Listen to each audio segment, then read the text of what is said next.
Order online at picassospizza.net.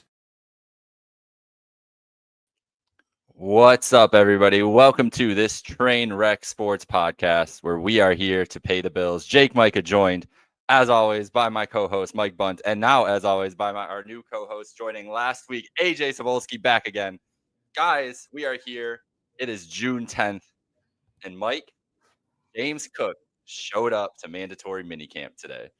AJ, James Cook, mandatory minicamp today. Are you guys surprised? Let's just start there, and let's start with you, AJ. Are you surprised that James Cook showed up today? I mean, not yes and no. Yes, because of just like the antics during the off season. But again, I don't think they were to that extreme. Like I was never worried about it. Like I knew regardless that if he didn't show up for mandatory minicamp, that I would have been shocked if he missed training camp. So no, I'm not surprised, but I am surprised because you see a lot of guys. Trey Hendrickson was out today. He didn't report. The rookie in Cincinnati, I forget his name, but he also didn't report. So that's what these guys do, right? When they're looking for those contracts, and that's a common thing. So I wouldn't have been surprised if he did. So I was kind of in the middle. Obviously there were reports last night that he was going to show up. So I really wasn't surprised because obviously those sources, they circle the wagons, shout out to them. They've broken a couple things. So they broke the news yesterday. So I kind of had an idea that he would show up, and then that kind of followed the Schefter this morning. So yeah, I think he's doing the right thing, but we'll get to that later. Yeah, I was definitely surprised up until the tweet last night from Circling the Wagons that AJ just alluded to. Once they posted that, they do have a little bit of credibility on stuff like this. So I trust they had something, they knew something about him showing up. I really thought he wasn't going to show up because minicamp really isn't considered that big of a deal if you miss it. TJ Watt and Trey Hendrickson both skipped minicamp with their respective teams. Cook obviously could have sent a message by holding out. What this kind of tells me is a few things. Number one, being a running back in the NFL, you don't make enough money to just give away anything that you have in fines. And number two, that the Bills and Cook probably aren't at a point where they're close to getting something done. And if Cook realizes that they're not close to getting something done, why sacrifice any of your money that you're going to make this year on top of it? So a little bit surprised, but at the end of the day, this is the best thing for the team for him to be there. And now they can keep things moving in training camp. Yeah, I was a little surprised. I'm not going to lie. And then I heard him talk, and I put my PR cap on here, and it's actually, I should have seen this coming the whole way because I'm not going to lie, guys. The press conference irked me. I'm not going to lie. Press conference irked me. And because he said all the nice things. I'm here to win. I'm here. I'm a leader on this team. Think I'm a leader on this team. Want to be here for the guys, all the other stuff, whatever. You're going to say all that. You don't need to say that you're going to make money too. You just don't need to say it. You don't need to say that I like money. That's why I'm here and all this other stuff. So he said the quiet part out loud, and that's fine. I'm okay with him being honest and showing up to work and doing everything else. But for me, him showing up now is a move to save face with the fans more than anything else. I don't think he's here because he wants to put work in as much as he is like, I'm complaining about money and then going to get fined and lose money. That's not a good look for me publicly. I think that has as much to do with it as it is him showing up and earnestly putting on an effort for the team. Now, of course, he's going to say that to the media.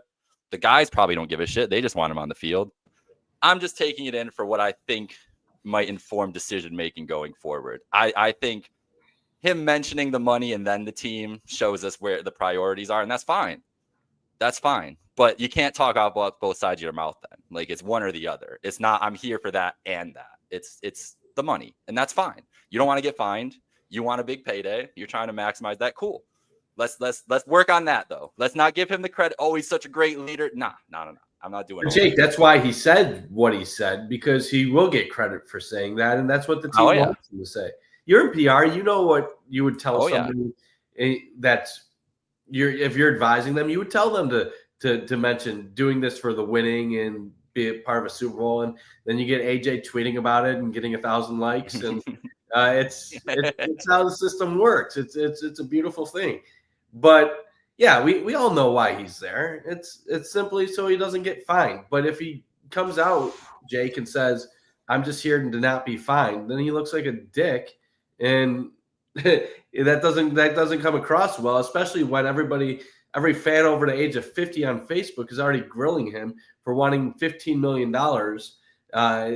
So I don't know. It's a kind of a no-win situation either way. Uh, he said what he said to win some fans over, and can you really blame him? Yeah, I was Oh no, gonna I don't say, blame him. yeah. I was just gonna add, like, I see it a little bit differently. Because I think everybody in his shoes would say the same thing. And like I think it's like kind of honesty, right? Like I like hearing honesty and him not like playing it down and not mentioning it at all. Like I'd rather him mention it and then also allude to the fact that he wants to be there for the guys and he wants to play and he wants to, get his reps and he wants to, be where his feet are at. And that's, his current situation. So I actually respect it. Like the press conference actually made me appreciate James Cook more. And that's just because in hindsight, looking back at the Stephon Diggs thing and him leaving mandatory minicamp day one, being excused and all that, and how that was all handled, like you could tell that was a rocky road. With James Cook, you really feel like it's just going to be like a 1 year thing. Now we can get to like what happens after this year, and I'm sure we will. But in terms of today and how he handled the situation, whether it's PR or not, I think he alluded to the money, which everyone would, and which everyone was thinking like that. That's a big part of it. And then also the fact that, he wants to be there for his team and be around the guys. So I think he did a good job. I think he cleared the air. He got up there and spoke on day one. A guy that doesn't speak a lot, right? How many times have you gotten a notification James Cook live after practice or live after game? He doesn't really speak much. So for him to go up there, talk about it, even though he's probably not that comfortable with it, it gives him more leverage in the future for other teams that he handled it appropriately. I think it's the mature way to handle it. And he's going to be there at training camp, he said. So I think all things are kind of squashed with this. I think it's time to move on. I think it made out to be more because of the Stephon Diggs, like, we had this fear that this was going to happen again, but James Cook's definitely a much more centered person. And I think he actually does care about winning in his team, unlike the other guy. Well, that's all dependent on what your expectations were going into this. So if fans thought he was going to truly hold out throughout the season, I would have said those fans were pretty much crazy for thinking that, because he has to play a certain amount of games or be around for that to even accrue a year. Otherwise, he's not even going to be a free agent next year. So he really couldn't hold out the whole season, because then he wouldn't have been able to get his money next year. A lot of people were saying, well, he could have held out training camp. Yeah, I guess he could have held out training camp, but if the Bills weren't going to give him a contract, I don't know how that would have benefited him in any scenario. Yes, he could have protected against injury in that scenario. And what happens now if he does get hurt? He could say, kiss a lot of money goodbye. But really, the only way he's going to get the amount of money he wants next year is by having a great season with the Bills.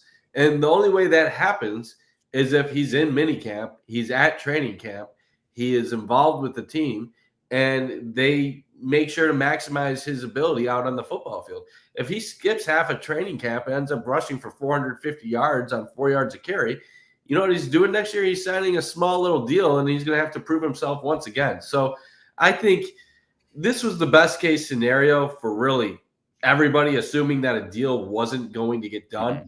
The fact that James Cook, as you said, AJ, showed that he can be professional about this. He's obviously not happy about his contract. He obviously wants to be getting paid more, and there is a level of risk he's putting himself in by playing without an extension.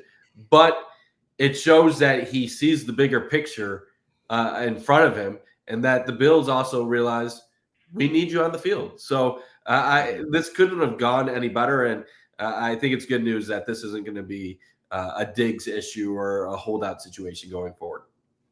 And I do think that some of him showing up is exactly what you just said, in the fact that the one piece of leverage the Bills had. Now, yes, James Cook makes them a better team. They're going to want to use him, but the threat they can give him in June is, hey, bro, you want more snap? Like I'm sure he wants more snaps than what he got last year. Like, you want more snaps, show up. Like, the less you show up, the less opportunity you're going to have. And I think that's completely fair. And for a guy who, I mean, what was his percentage at? Like in 50% of snaps played, mostly first and second down, not playing a lot of third downs, and a guy that's looking to have more than 1,000 yards rushing, like he's looking to improve on last season to get that big payday for sure. He needs to ensure more than anything that his usage rate is higher than last year, or at least the same. And I think that's the biggest thing that he could have upset by not showing up, is not anything to do with the new deal, but to mention the team. I feel like it is like, listen, like, we'll play Ray Davis. Maybe he's not as good, but if he's going to show up, we'll play him. And I feel like that is a very valid thing for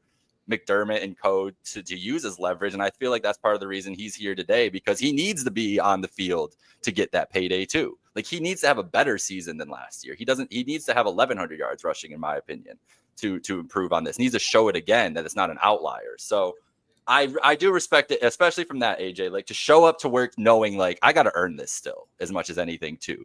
Like, last year didn't earn me this money. I thought it might, or at least, you know what, I had to shoot my shot. Like, I had to try to make it, and it didn't work up until June 10th. Okay, now we reassess. So I do respect that. I don't have a problem with the presser to begin with. I just think I just saw the manufacturedness of it through it, and I'm like, okay, now we're here. Now we're level. We're all square with where the Bills are coming from, where James is coming from, where the fans are at, and we can reassess on June 10th from where we have been. And I think I like that for where we are. So let's ask the big question. Let's ask the big question. Yep. Is James Cook going to be on the Bills beyond this season? Yeah, I would. Two things. I would have say my point real quick. And I also think James Cook's never made this about himself. Like, he wasn't used properly last year, right? Mm-hmm. Like, he was not, especially down the stretch. Like, he needed to be on the field more, and he's never made it about himself in his usage, and has talked about that openly, or it's never even been rumored. And I get it's a different position. Receivers, they're complaining about their targets and all that, and that's kind of what they do in the wide receiver one. But James Cook's, I think, just handled it. James Cook has handled it really professionally. So. That's just my kind of, just to finish that. But I think it's dependent, Mike, going back to your original question about will James Cook be a Bill next year? The reason I say that is because the Bills do not have any premium asset at wide receiver, right? Like, where are they allocating a lot of their money on offense? A couple of receivers, Palmer, Shakir. I guess you maybe could throw in Samuel. They're paying Knox a good chunk of money. You have Connor McGovern, who you've invested in, Dawkins you've invested in, obviously the quarterback. But I think if James Cook has a really solid season, and the Bills, their formula with Joe Brady is running the ball more, right? They're emphasizing that. If James Cook can help this team win a Super Bowl, and he's a key part in that, I could see him coming back on an extension after the season and trying to stay in Buffalo. Because if that's the case and they're successful with what he brings and he plays more snaps, or even if he does the same thing as last year and is just a big time player in a big game, I could see them keeping him. Now, the more likely scenario is he leaves and the Bills fall short and he goes somewhere else where someone's going to pay him. But I'm really prepared for anything at this point with James Cook, because I think he is capable of getting himself a contract in Buffalo if he's a pivotal piece in a Joe Brady offense that, we've seen utilizes James Cook in the run game. And again, if they can bump that up a little bit in his usage, I think he's a guy that can stay in Buffalo. I'm not counting that out yet. Would I be surprised if he did? Yes, but again, in that extreme scenario I kind of laid out there, I think there is a path for James Cook to be on this roster this year and beyond. I think it's going to be tough for him to come back. And not saying the Bills wouldn't want him back, but there's a lot of things that are going to have to go right for him. And when you factor in his brother's history, I think that's going to be a major disadvantage for the Bills when it comes to negotiating this. Dalvin was a fantastic running back with the Vikings, but he never really got his money there. He had a lot of production, but he never got his big payday. Got a small little 1-year deal with the Jets for like $7.5 million, but he never really cashed in despite his production. I think that makes James all the more want to cash in. And you look at him right now, he's 25 years old. He's in the prime of his career. He's going to get money from somebody. Now, the question is he going to get that money from the Bills, or is he going to get it from somebody else? And what is his max value? You look at the top end guys in the league. Is James Cook, a Saquon Barkley, a Christian McCaffrey, a Derrick Henry? No, he's not. All those guys, I think, to be in that top tier running back in the league, you can't just be elite at one thing. You have to be elite at multiple things. You look at a Saquon. He has phenomenal balance, speed. He's a 3-down running back. Derrick Henry, he's so good at being physical that he's a 3-down back. He can run over you. He can wear you out. Christian McCaffrey is elusive. He can be he's great in the backfield, but he's also a good receiver. James does have an elite trait, though, that I do think gets him in that tier 2 of running backs, and that's his explosiveness. He can take any touch to the house. And if Devin Singletary, for example, was the Bills running back last year, I think there's probably 5 touchdowns at least that don't get scored that James Cook was able to take to the house because of his speed and because of what he can do at the next level. The problem is James Cook is seeing all these elite guys get money, and he's coming off his second 1,000-yard year in a season where he ties the Bills' single-season touchdown record for running backs, and he thinks he's worth that $15 million. And yes, maybe there's one team that's going to give him that money, but the Bills aren't going to be that team because they have Josh Allen at quarterback. For Cook in Buffalo to work, it maxes out at about 11 to 12 million. That's just under Jonathan Taylor. That's Alvin Kamara, right around that type of money, Jacobs money. And I think that would be really fair and respectable. But is Cook willing to sign for that? I think if he was, it all depends on his mindset. If he wants to be part of a winning team, be a respected running back, and get paid well and have the combination of a million good things, yeah, maybe he'd be open to that contract extension and compromise a little bit. But not everybody in the NFL cares just about winning or just about being part of a good offense. Maybe Cook wants to go somewhere where he doesn't just get 200 carries a year, where maybe he can be a 250-plus carry back. Maybe he wants to be more involved in the passing game. It could come down to money. Maybe he just wants to go to the highest paid, the highest bidder. Or he's a guy from the South where he went to Georgia. He might want to play for a Southern team for all we know, in a better environment, maybe a bigger city. So there's a lot of variables that we don't really know right now, and we're just going to be speculating on. But at the end of the day, I just don't see that path unless the Bills compromise and go a little bit higher, because I think Cook has too much history lessons from his brother to realize that you get one chance at this, and that's it. Yeah, it's tough for him because the market does not right now. It's like if he were to go to another team that's going to pay him, it's not going to be a team that's as good as Buffalo. So what does he care for, right? Like Tim is a Devin Singletary diehard defender, so he will go to the grave on that. The thing is, here's the question I have for you guys: would they franchise him? Because that's at about 12 million. And if you're a team that is ready to win a Super Bowl again next year and you want to keep James Cook around and don't want to do this dance all summer, all season, you could do it. Now, they don't do it. They've strayed from it. It'd be paying him. I think the franchise this year was 12.9, around there, 13, something like that. I can look it up quick. And then the transition would be a couple million under than that. Even a transition tag. Like who's paying James Cook and giving the Bills a draft pick for him? Like if they want to do that, sure. So I think there's a lot. I feel like the Bills have all the leverage in this negotiation, and Cook really this offseason, to me, had to do this. Like he had to set the bar as high as possible and had to try to get his money as soon as possible to hope the Bills would bite, because I feel like it's the leverage. At least it doesn't necessarily go down, but there's way more chances that his leverage is less next offseason than it is this offseason, in my opinion. Maybe the Bills are banking on that too. Yeah. I mean, if Cook runs for 850 yards and his yards per carry go down to 4 or 5 and he gets 7 touchdowns this next year, we'll all be laughing when he's saying $15 million. That's why he wants it. See, that's why some of this negotiations doesn't make a ton of sense for me, because I do mention how like he learned from his brother. But a counterpoint to that could be his brother never got the long-term extension. If both sides are willing to compromise a little bit, you can make more money than your brother ever did, have locked-in securities, and be on a team until your late 20s and have a highly productive NFL career. But I guess at the same time, if you have the utmost confidence in yourself, you believe you can do that no matter where you go. And yeah, you might think that, well, the Bills are trying to penny pinch and I'm not going to give in to that. So there is a lot more risk for Cook than the Bills, because if Cook does get hurt or he doesn't produce, the Bills can simply move on from him. While for Cook, that could cost him millions and millions of dollars and several opportunities. Yeah, it'll be interesting to see how it plays out.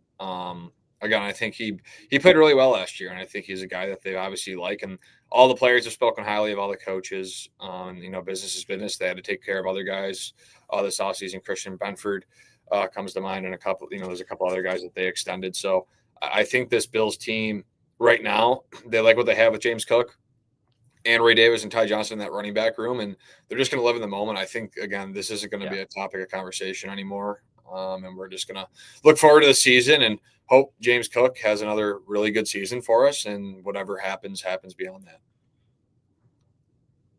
You're muted. Let's throw numbers out there. What is a fair deal for James Cook? They were talking about this on the morning show on WGR earlier. They asked Jeremy White, asked Sneaky Joe, would you take a 3-year, $33 million deal for James Cook where you pay him $11 million per year? And I think that's that line where, like, you'll have some people say yes, some people say no. Most of the fans said yes. If you change that to 3 years, $36 million, you might see a little bit of a shift. Where do you guys stand on a 3-year 33 or a 3-year 36 million where you're getting 11 or 12 million per year with Cook? I think I would lean towards giving him like 2 for 28. Honestly, I would say I'll give you the chance to get to 28, even maybe like base at 12, so 2 for 24 up to 28 escalators, something like that, and not crazy escalators. Give him the pay, make him earn it. Don't give him long term. I'm not as pressed about them if they give him a big number as much as I am them giving him, like my dad here put 4 years, 45. I don't mind 11 per. I don't want to pay him in that 4th year for 11 though. So that's what worries me in this negotiation as much as the money is. Listen, I'm down to pay a running back for elite production. I don't know if he's going to have elite production age 29.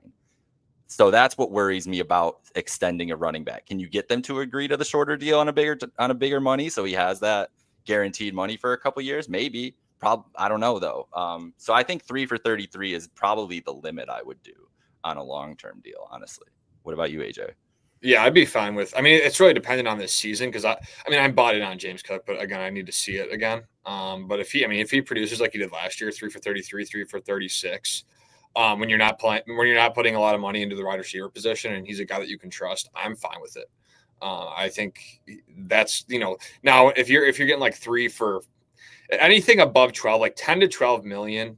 And now it's funny because I was at 10 million earlier in the offseason. But then I saw the market kind of rise with a couple of running back extensions. So I've creeped up a little bit to 12 million. And I think that's kind of my limit would be 3 for 36, give him a lot of that guaranteed. And I think, if you're getting into 4 years, I don't know. It's hard not to trust Brandon Beane at this point with how he does extensions, but I'm around 3 for 11 or 3 for 12 per year. And I would be okay with that if he produces like he did last year with this team and this offense. I'd be all for it. I'd be all for it. I said earlier this offseason, the 15 million was crazy. I didn't want to go much over 10, just like you, AJ. The market has obviously shifted a little bit more pro running back in the last year or two. At this point in time, I do think 10 to 12 million is perfectly fair for Cook. Is it on the high side of what I'm comfortable with? Yes, but at least you know what you're getting for the next 3 years. I don't mind giving him a 3-year deal. You're talking about a guy that's 25 right now, turns 26 in September, which means he'll be 28 during the final year of that deal. Everybody talks about running backs falling off a cliff in their late 20s, early 30s. James Cook really wasn't much of a bell cow at any level. In Georgia, he really didn't get a ton of carries. Early on in his NFL career in Buffalo, he hasn't gotten many carries. Really a low percentage of goal line situation type snaps up until last year. He doesn't take big hits. He's elusive. He's explosive. So I really don't think he's the guy that you have to worry as much about wear and tear and what's going to happen to him as he gets older. Now, maybe you worry a little bit about explosiveness, but unless he gets an injury or something that can have a long-term effect, I think 3 years is a perfectly fair length to give him. The money really isn't a huge deal. The way I look at it is if you go into the offseason and you're willing to give another running back like $7-8 million a year, is that guy. If he's not within $3 million worth of James Cook, just sign James Cook. I get it. Like 4 or 5 years ago when the Bills were throwing the ball left and right, but the run game is a big part of their offense now. And I know everybody's saying, well, it's because of their offensive line. Yeah, their offensive line is good, but let's give some credit to the running backs too. James Cook has been dynamic as the Bills running back, and everybody talks about Ray Davis. His numbers weren't on par with James Cook in the run game last year. They weren't even close. James Cook has been I'm just going to pull this up right now to have his stats for a comparison. James Cook, 1,009 yards last year, 4.9 yards per carry, 16 touchdowns, 32 receptions. And then Ray Davis last year, just pulling this up, and I know these are the basic stats. These aren't anything fancy. 3.9 yards per carry. And I get it. Ray Davis is more physical. He's a different style runner. He's running in short yardage situations. Those can hurt your yards per carry and all that stuff. But that's a full yard less than James Cook per carry last year. So I don't want to just automatically say that anybody could fill James Cook's role and do it as productive as him. A yard per carry could make a huge difference in the Bills' offense overall, especially with their passing game going down last year. So I think he's worth the money. Will the Bills ever get to a deal? I don't think so, but we'll see how it goes. It's gonna be interesting to see. I think that it's Mike. I wonder how much of that is can he do it? Do any of those teams? Did any of those teams think he could be the bell cow? Is it because he hasn't had the opportunity, or is it because they don't think he could last a whole season with his frame and everything else? I don't know. I don't know the answer to that, but I do think it's a valid question to ask about him with the way he's been used throughout his career. But listen, the talent is not. That's not the thing. Like, he's obviously extremely talented. I think it's like you said, the roles that he plays, like he just needs to do like 1 or 2 more things to be on the field more. That's kind of where I'm at. AJ, do you have any last thoughts here as we wrap up on the show on James Cook? What's next in the saga and what you expect for the summer and for this season specifically? What you expect out of James Cook? Yeah, I hope to see a similar James Cook, injury-free season for James, and I want success for him. I think again he's a huge part of this offense now. I don't think we've ever gone into a season with James Cook on the roster or with a running back on this roster that's like as important as this year. And I think this is a pivotal year for this offense. I think it's a pivotal. You're getting Joe Brady back. He had an interview with New Orleans. He stays in Buffalo. That continuity there, the trust. Yeah, I'm just looking forward to James Cook and what he can bring in both the pass game, run game. Can he improve his pass blocking at all to get on the field more?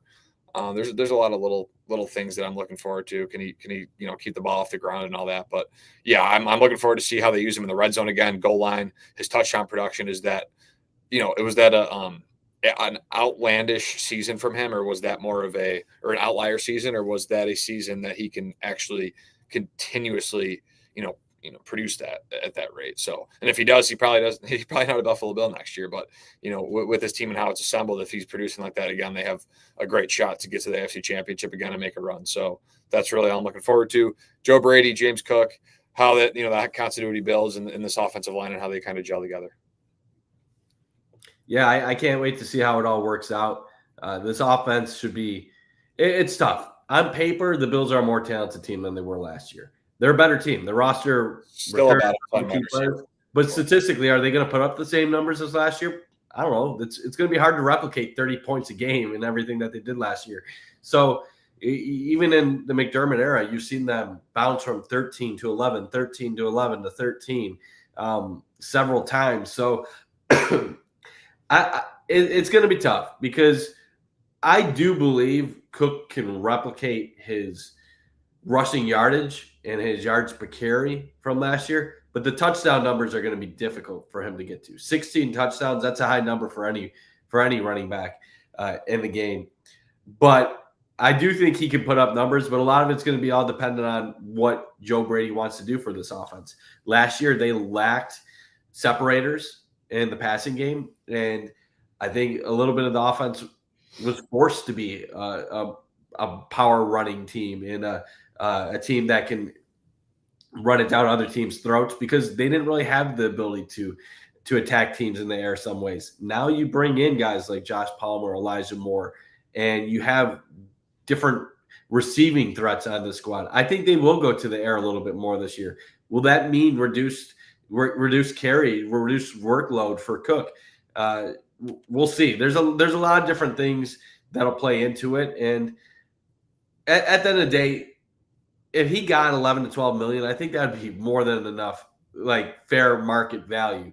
It seems like his ask right now is on the unreasonable side, but that he is dug into his position and that he's unwilling to waver from it. So when you're negotiating with someone that isn't really, I don't want to like be rude here, but like not practicing common sense, you're not really negotiating at all at that point. Yeah, it's fair. That's a great way to end it. I mean, it's true. Like if you're with expectations are so far off in life, if you're talking to somebody and they're being irrational, you're like, what can we even do here? But you put some things sometimes that I just makes me laugh. You're one of a kind, truly. So You hear that, appreciate AJ? you both. Yeah, I know those crazy common sense like Jack Quinn 30 goal 30 assist statements Oh, are just insane. I didn't say they were all good crazy. Good crazy. Could be the bad crazy too. Yeah. But I know they're out there. Yeah, they're I out know it. But this has been great, guys. We paid the bills. Well, so James Cook may be here for the long term, but he's here right now, and we'll be here right now and for the long term. We'll be back here next Tuesday at our regularly scheduled time at 7 p.m. Eastern. And going forward for the summer, as mini camp will be wrapping up next week, and we'll be in the real dark ages leading up to the end of July and training camp and everything else. But we'll be locked in here, bringing you all the Bills news. So for AJ Zapolsky, for Mike Bunt, this is Jake Micah. Shout out to our sponsor, Picasso's Pizza. Get your Picasso's Pizza anywhere nationwide at picassospizza.net. We've paid the bills. Shout out to you all for joining along tonight. Have a great week. Go Bills. Peace out.